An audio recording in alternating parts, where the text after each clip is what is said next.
تو یہ جو 3 میں نے آپ کو بڑے آپریشنز بتائے، ان میں 4 سویلین پہلے اور بعد میں پولیس کے ہمارے جوان، فوج کے جوان، تو ٹوٹل ہماری جو شہادتیں ہیں وہ 42 قیمتی جانیں اس ملک کی اللہ تعالیٰ کو انہوں نے اپنی جانیں سپرد کی ہیں، اور 54 دہشت گرد ہوتے ہیں جو ہمارے پاس کنفرمڈ ہیں ڈیڈ باڈیز کو کرنے والے۔ بلوچستان میں دہشت گردی کا ذمہ دار بھارت ہے۔ دہشت گردوں کو افغان طالبان رجیم کی پشت پناہی بھی حاصل ہے۔ D G I S P R کہتے ہیں دہشت گردوں کو امن خراب کرنے کی اجازت نہیں دی جائے گی۔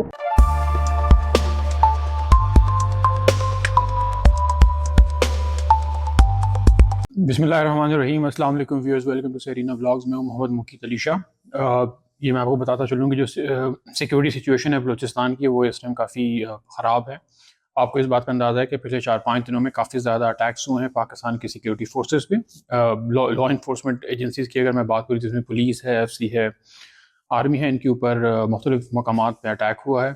اور جس کے بارے میں پاکستان میں ایک کنسنسس پایا جا رہا ہے کہ جو اس ٹائم پاکستان کی جو اسٹیٹ ہے اس کو ڈیفینیٹلی کوئی نہ کوئی کنکریٹ اسٹیپس لینے چاہیے۔ اس کے اوپر بات کریں گے، لیکن اس سے پہلے میں آپ سے ریکویسٹ کرتا ہوں کہ میرے چینل کو سبسکرائب کریں، ویڈیو کو لائک کریں اور بیل آئیکن کو لازمی پریس کریں۔ تو اس میں D G I S P R کی جو پریس کانفرنس اگر آپ اس میں دیکھیں تو انہوں نے اس کے بارے میں کافی کیٹاگوریکلی بتایا ہے۔ انالیسز یہ ہے اوور آل کہ انڈیا کا جو اس میں کردار ہے، پاکستان جو ڈیفینیٹلی یہ کلیم کرتا ہے کہ جو بلوچستان کی لبریشن فورسز ہیں یا وہاں پہ جو لبریشن حاصل کرنے کے لیے جو پارٹیاں بنی ہوئی ہیں، بی ایل اے ہے یا بی ایل ایف ہے، اس طرح کی اور بھی کافی آرگنائزیشنز ہیں، ان کو بیسیکلی فل فلیجڈ ملیٹریلی، اکنامیکلی، ہر لحاظ سے جو ہے انڈیا سپورٹ کرتا ہے۔ انڈیا اس کی تردید کرتا ہے، لیکن ہمارے پاس کوئی بیسیکلی انڈیپینڈنٹ کوئی انالیسز کہہ لیں یا کوئی آپ انویسٹیگیشن موجود نہیں ہے جس کی بیس کے اوپر کوئی تھرڈ پارٹی یہ کہہ سکے کہ کس کا کردار ہے اور کس کا کردار نہیں ہے۔ اسی طریقے سے اگر افغانستان کی بات کی ہے تو دیکھیں طالبان کے آنے کے بعد پاکستان ڈیفینیٹلی یہ ایکسپیکٹ کر رہا تھا کہ طالبان کے ساتھ پاکستان کے ماضی میں بہت اچھے روابط رہے ہیں، اور پاکستان کا اوپینین تھا کہ پاکستان کسی نہ کسی طریقے سے طالبان کے ساتھ تعلقات اچھے کر کے وہ ٹی ٹی پی کے عوامل اور وہ ایلیمنٹس جو کہ پاکستان سے آپریشنز کے دوران بھاگ جاتے تھے افغانستان، تو ان کی سرکوبی کے لیے جو طالبان حکومت ہے وہ پاکستان کو سپورٹ کرے گی، اور اگر وہ پاکستان کے ملٹری کو بوٹس آن گراؤنڈ کی پرمیشن نہیں بھی دے تو ایٹ لیسٹ وہ یہ کام کر سکتے ہیں کہ وہ اس ٹی ٹی پی کہ ان فیکٹرز کو، ان لوگوں کو پاکستان کے بارڈر سے ہٹا کے دور افغانستان میں ان کو ڈسلوکیٹ کر دیا جائے تاکہ وہ پاکستان کے اوپر اٹیک نہ کر سکیں۔ اس کے اوپر پاکستان نے بہت ان سے بات کی جب سے یہ افغان طالبان حکومت آئی ہے حکومت میں، تب سے پاکستان نے کوشش کی، لیکن کوئی اس کا فائدہ ہوا نہیں، اور افغانستان حکومت نے ہر ممکن کوشش کی کہ وہ ٹی ٹی پی کو سپورٹ کیا رکھیں۔ اس کی وجہ یہ ہے کہ ٹی ٹی پی بقول ان کی ٹی ٹی پی جو ہے اس نے یو ایس کے اگینسٹ اور نیٹو کے اگینسٹ بہت زیادہ ہیلپ کی ہے ٹی ٹی اے کی۔ تو اب افغانستان، اچھا اب اس میں ہم بات کرتے ہیں کہ پاکستان کے پاس آپشنز کیا موجود ہے۔ دیکھیں پاکستان کے پاس سب سے پہلے تو جو مین آپشن ہے کہ وہ انٹیلیجنس بیسڈ جو آپریشنز ہیں ان کو انکریز کیا جائے، اکراس بارڈر افغانستان میں جا کے پاکستان جو ہے وہ آپریشنز کنڈکٹ کر سکتا ہے، وہ آپشن ایک پاکستان کے پاس موجود ہے۔ اس میں پاکستان کو اپنا جو اسفیئر آف انفلوئنس ہے ڈیفینیٹلی وہ بڑھانا پڑے گا، کیونکہ اگر آپ دیکھیں جو سچویشن اس ٹائم ہے بلوچستان کے اندر، اس میں آپ دیکھیں 40 سے 42 پاکستان کے جو سیکیورٹی فورسز کے پرسنل ہیں وہ شہید ہوئے ہیں، 40 سے 50 کے بیچ میں جو دہشت گرد ہیں وہ مارے گئے ہیں۔ تو اگر ریشو نکالا تو تقریباً 1 کا ریشو بنتا ہے، جو کہ کسی بھی صورت پاکستان کے لیے قابل قبول نہیں ہے۔ پاکستان کی جو ملٹری کی سٹینڈنگ ہے پوری دنیا کے اندر، ان سٹیٹس کے بعد آپ یہ کہہ سکتے ہیں کہ اس کے اوپر بھی پھر دنیا میں بات کی جائے گی، کیونکہ ایک پروفیشنل ملٹری کے لیے قابل قبول نہیں ہو سکتا کہ وہ ایک ڈس آرگنائزڈ، ٹھیک ہے آرگنائزڈ ہے بی ایل ایس میں کوئی سیکنڈ تھاٹ نہیں ہے، لیکن وہ ایک ملٹری کے طور پہ تو بالکل اس طریقے کی آرگنائزڈ ملٹری تو نہیں ہے نا۔ تو اس طرح کی ملٹری کے ملیٹنٹ آرگنائزیشن کے اگینسٹ اگر ہم اس طریقے سے اپنے لوگوں کا نقصان کرتے رہیں گے تو ڈیفینیٹلی یہ کافی اس پورے ملک کے لیے تکلیف دہ عمل ہوگا۔ تو اب اس چیز میں پاکستان کے پاس آپشن جیسے میں نے آپ کو بتایا ہے، پاکستان کو بہت زیادہ میرا اپنا اوپینین ہے کہ ایئر فورس کے اوپر ریلائنس بڑھانی پڑے گی۔ جو ہماری ایئر فورس کے ایسٹس ہیں وہ بلوچستان میں ان کو بڑھانا پڑے گا۔ ہماری ایک مین بیس ہے سمگلی جو کہ بلوچستان کے اندر ہے، اور فیوچر کے اندر اس کو ایکسپینڈ کرنا ہوگا، ہمیں اور زیادہ بیسز ہمیں شاید بنانی پڑیں بلوچستان کے اندر۔ اس کے علاوہ کنٹونمنٹس کو ہمیں اور زیادہ بڑھانا پڑے گا۔ پھر وہاں پہ جو معاشی جو اصلاحات ہیں وہ لازمی ہیں، اس کے بغیر ہو نہیں سکتا۔ بلوچ جو عوام ہے وہاں پہ، جو اس میں پٹھان بھی ہیں، بلوچ بھی ہیں، براہوی بھی ہیں، ان سب کو بیسیکلی نوکری کی طرف، بزنس کی طرف ترغیب دینے کی ضرورت ہے، وہاں پہ انفراسٹرکچر کو بہتر کرنے کی ضرورت ہے. کافی حد تک ڈیفینیٹلی کام ہو بھی رہا ہے، لیکن اور بھی زیادہ کام کرنے کی ضرورت ہے ایمرجنٹ بیسس کے اوپر. اسی طریقے سے اگر آپ دیکھیں جو سی پیک کہ جو روڈ ہے یا جو اس روٹ کے اوپر ڈیفینیٹلی ہمیں سیکیورٹی کو اور زیادہ انہینس کرنے کی ضرورت ہے. لیکن یہ میں دوبارہ آپ کو بتاتا چلوں کہ جو ہم نے ایک دھاک دشمن کے اوپر اور دنیا میں ہم نے یہ ایک پیغام دیا ہے مئی 2025 کی جنگ کے بعد کہ پاکستان کے ملٹری کی جو سٹینڈنگ ہے وہ ٹاپ ٹیئر ملٹری میں ہے،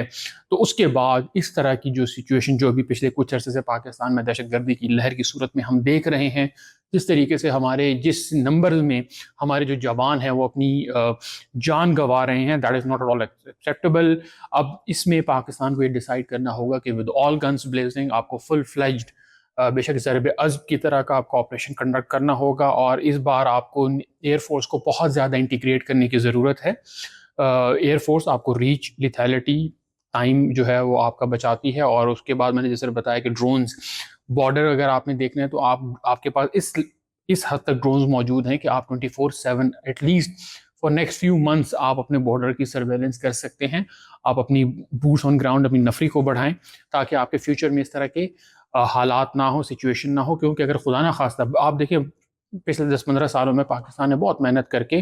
یہ جو مینس تھا، یہ بیسیکلی جو دہشت گردی جو ٹیررزم تھا، اس کو پاکستان نے کافی حد تک کم کر دیا تھا. اب دوبارہ سے یہ چیز سر اٹھا رہی ہے، تو it is not advisable, it is not good for the over all impression اور دی امیج آف پاکستان. تو اس کے لیے پاکستان کو بہت زیادہ کام کرنے کی ضرورت ہے، اور پاکستان کو ایک فل فلیجڈ آپریشن کی بلوچستان میں ضرورت ہے کہ ونس فار آل یہ جو جتنے بھی علیحدگی پسند ایلیمنٹس ہیں جو 300 400 لوگوں کی صورت میں آتے ہیں، ایک جتھا بنا کر آتے ہیں، سیکیورٹی پرسنل کو سراؤنڈ کرتے ہیں، ان کو شہید کرتے ہیں، پھر کھلم کھلا وہاں پہ گھومتے ہیں، ان کا اسلحہ، ان کی چیزیں اٹھا کے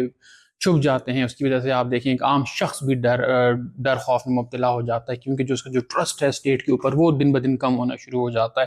تو ان سب چیزوں کے بعد اب دس از دا رائٹ ٹائم جہاں پہ اچھا آپ دیکھیں اس میں ایک چیز دیکھنے کی ضرورت ہے. انڈیا نے مئی 2025 میں ایک چیز سیکھی کہ پاکستان کے ساتھ ڈائریکٹ کنفرنٹیشن میں اس کا نقصان زیادہ ہے.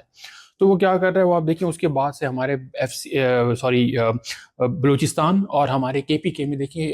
ہمارے اٹیکس بہت زیادہ بڑھنا شروع ہو گئے ہیں، جس کی وجہ سے آپ دیکھیں ہم ادھر انگیج ہو گئے ہیں. ہم اپنی انوویشن تو کر رہے ہیں، ہم امپرووائزیشن کر رہے ہیں، ہم نیوی کو بھی انہینس کر رہے ہیں، ہم ایئر فورس کے اوپر بھی کام کر رہے ہیں، ہم آرمی کی بھی اگر آپ دیکھیں راکٹ فورس ہو رہی ہے، باقی چیزیں ہو رہی ہیں. لیکن اب آپ دیکھیں اس نے آپ کو اس ڈومین میں بیسیکلی پھنسا کر رکھ دیا ہے. اسی طریقے سے اگر آپ دیکھیں میرا ایک اپنا انالیسز ہے کہ انڈیا کس طریقے سے کھیلتا ہے، کس طریقے سے وہ چیزوں کو لے کے چلتا ہے. انڈیا کیا کرتا ہے، دیکھیں ایک ادھر اٹیک ہوتا ہے جیسے 2019 میں اگر آپ وہ پلوامہ کا اٹیک آ دو، اس کے بعد وہ پوری دنیا میں ایک تھرتھلی مچا کے رکھ دیتے ہیں، ہر جگہ پہنچ جاتے ہیں، دنیا کے بڑے بڑے ممالک کے لیڈران کو فون کرتے ہیں. اس کے بعد پاکستان کے اوپر کوئی ایک سو کال سرجیکل اٹیک اس طرح کی چیز کر کے ایک تماشا بناتے ہیں، پوری دنیا انوالو ہوتی ہے، پوری دنیا کو ڈر خوف ہو جاتا ہے کہ یار کہیں نیوکلیئر وار نہ ہو جائے. تو اس کے بعد آپ دیکھیے پھر وہ کیا اب بے شک اس میں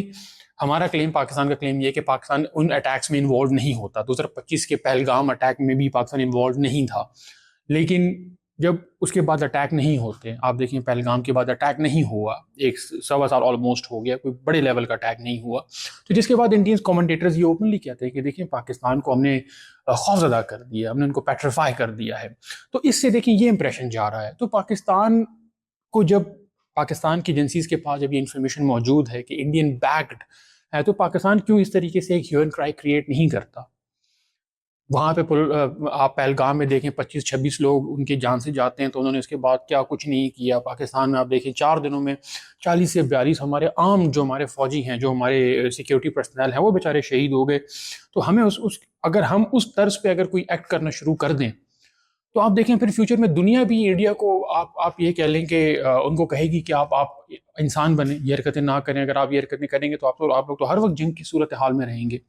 تو جب تک پاکستان کو اس طریقے سے ایک میسو ڈیسائسو سٹیپ نہیں لیتا، پاکستان یہ ڈیسائیڈ نہیں کرتا کہ اگر ہمارے جیسے بھی ہم نے یہ فیصلہ کیا ہوا ہے کہ پاکستان کے اوپر اٹیک ہوگا تو پاکستان افغانستان میں بامبنگ کرے گا. اسی طریقے سے آپ فیوچر میں یہ چیز دیکھ سکتے ہیں کہ انڈیا کے ساتھ اگر آپ کے پاس یہ انفارمیشن آتی ہے کہ انڈیا کی جو انٹیلیجنس ایجنسیز ہیں اور وہ اسپیسیفک پاکٹس میں انڈیا میں موجود ہیں اور آپ ان کی انسٹالیشنس کے اوپر اس کے بعد اگر اٹیک کنڈکٹ کرتے ہیں تو آپ ہو سکتا ہے کہ اس کے بعد انڈیا کو تھوڑا سا سکون آ جائے کیونکہ انڈیا بیک فٹ پہ آ جائے. اس ٹائم تو پاکستان کی سچویشن یہ ہے کہ پاکستان کسی نہ کسی طریقے سے اپنا ڈیفینس کر رہا ہے, لیکن اس سینیریو میں پاکستان آفینسو پہ چلا جائے گا اور انڈیا ڈیفینسو میں ہوگا. اور اس کے بعد آپ دیکھیں گے کہ جو دنیا کی جو بڑی جو طاقتیں ہیں وہ کوشش کریں گی, وہ انڈیا کو یہ سمجھائیں گی کہ اب آپ جو پاکستان میں اس طرح کے جو مسکرینٹ جو ایلیمنٹس ہیں ان کو آپ سپورٹ نہ کریں. تو آج کے لیے اتنا ہی, پھر کسی اور ٹاپک کے ساتھ حاضر ہوں گے. تھینک یو سو مچ. اللہ حافظ.